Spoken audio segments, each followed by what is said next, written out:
In 2017, we got one of the weirdest crossovers of all time, Mario plus Rabbids Kingdom Battle, a collaboration between Nintendo and Ubisoft that was initially heavily mocked, but quickly found a lot of fans. Kingdom Battle became a real cash cow and, due to its huge success, even received a sequel. But what nobody could have predicted back then was that the sequel would kill the series forever. Before Mario plus Rabbids became the surprise hit many people know today, the mood surrounding the game was, well, let's just say pretty terrible. The game had actually leaked online a few days before its official announcement. People saw Rabbid Peach taking a selfie. Many immediately thought it was fake, and those who believed it certainly hoped it was fake. Without context, the crossover made absolutely no sense. But then came E3 2017, and everything changed. Ubisoft brought a very special guest to their presentation, none other than Shigeru Miyamoto, who walked onto the stage carrying a big blaster. In a very charming way, he and Ubisoft CEO Yves Guillemot introduced the game, and the fans' initial skepticism quickly turned into curiosity. Then came the moment many people still remember to this day. Miyamoto spoke very highly of Davide Soliani, the creative mind behind the series, who visibly struggled to hold back tears. He was a huge fan of Nintendo and Miyamoto, and in that moment a big dream of his had probably come true. The internet, which had been mocking the game just days earlier, was suddenly touched. The live demo showed gameplay that was completely different from what people had expected. Tactical combat, clever Mario-inspired mechanics, humor that wasn't nearly as dumb as people expected,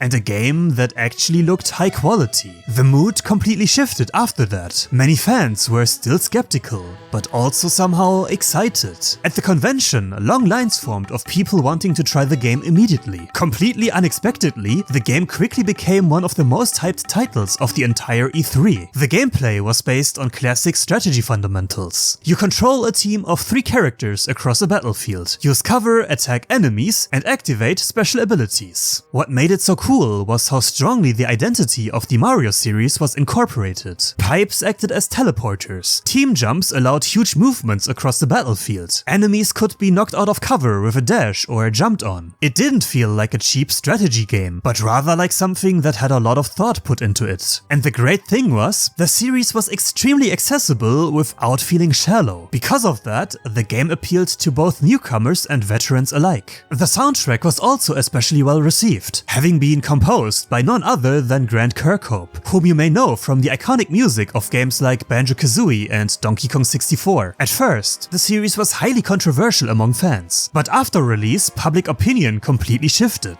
Kingdom Battle was quickly celebrated as one of the most surprising games on the Nintendo Switch. Many people especially praised the courage to try something new with Mario, without losing the character and identity of the franchise. The humor was also received far better than many had initially feared. Kingdom Battle launched extremely strong, both in reviews and in sales. It sold more than 2 million copies in its first year, and for some time it was even the best-selling third-party game on the Switch. It almost certainly exceeded expectations. Over the years, those 2 million sales grew into more than 10 million players, making it one of the best-selling Switch games in general. For many people, it was even a significant reason why the Nintendo Switch's first year was so exciting. But this is exactly where the actual tragedy begins. After that, the series fell off hard. Following Kingdom Battle, interest declined significantly. The Donkey Kong expansion in 2018 already received noticeably less attention. Of course, at the time, nobody really took that seriously,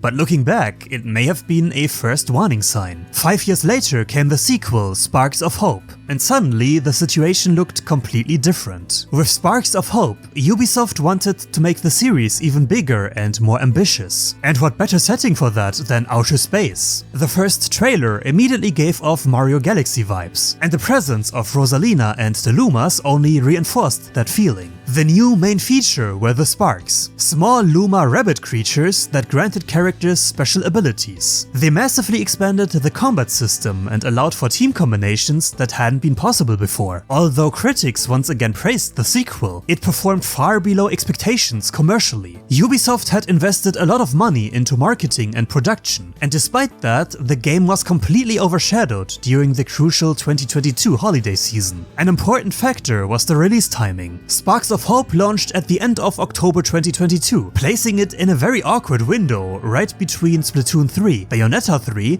and Pokémon Scarlet and Violet. When the first game released, it was one of the only major titles on the platform. Now people had options. During the holiday season, most customers simply chose other games instead. And honestly, especially parents buying Christmas gifts were probably far more likely to pick up the new Splatoon game or Pokémon Scarlet and Violet. Then there was the Nintendo Switch 1 issue. Ubisoft decided to release Sparks of Hope for the existing console, even though the Nintendo Switch had already been on the market for nearly 6 years at that point. It later became known that Nintendo itself had reportedly recommended launching only one entry per console, similar to game series like Smash, Mario Kart or all the Mario Sports titles. Ubisoft ignored that advice and still released a second installment on the same platform, and that really backfired. Many potential customers already owned Kingdom Battle and were perhaps simply not interested enough to immediately buy the new game as well, especially because the first game was constantly on sale and became extremely cheap over time. Because of that, many people expected the same thing with Sparks of Hope.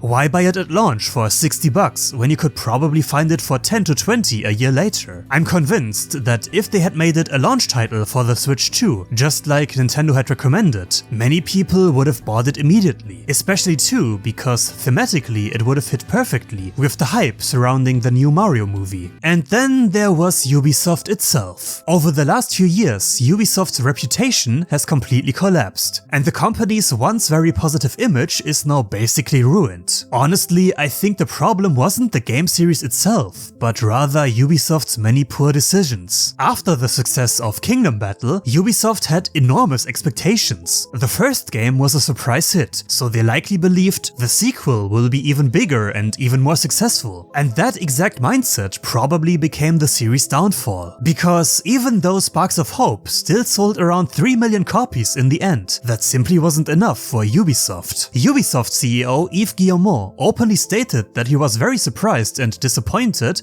that Sparks of Hope had failed to meet sales expectations. Despite all the praise from fans and critics, the game did not come close to matching the sales success of the first installment. But still, selling 3 million copies is anything but bad. And honestly, that makes me wonder what the expectations even were, because strategy games, no matter how colorful and accessible they are still more of a niche market. Mario fans love platformers, party games, kart racers, but a turn-based strategy RPG, especially when there are already other Mario games in that genre? Problematic. The fact that Nintendo advised Ubisoft to release only one new entry per console almost feels prophetic in hindsight, and even Ubisoft CEO Yves Guillemot admitted himself that they were too early. The development team had hoped to create a third installment. They pitched the project to both Ubisoft and Nintendo, but neither company was interested in continuing the series. Due to Ubisoft's decline, many developers have since left the studio, including Davide Soliani, the creative mind behind the series, and the person with whom it all began. In the end, the series didn't fail because it was bad, because it really wasn't. Sure, there were criticisms and things that could have been better, but there was also a lot that the games did very well. It's obvious that not only a lot of time and money went into this project, but also a lot of love and passion. Instead, Ubisoft's questionable expectations and decisions ultimately ruined what was clearly a true passion project for the development team, and that's honestly a real shame.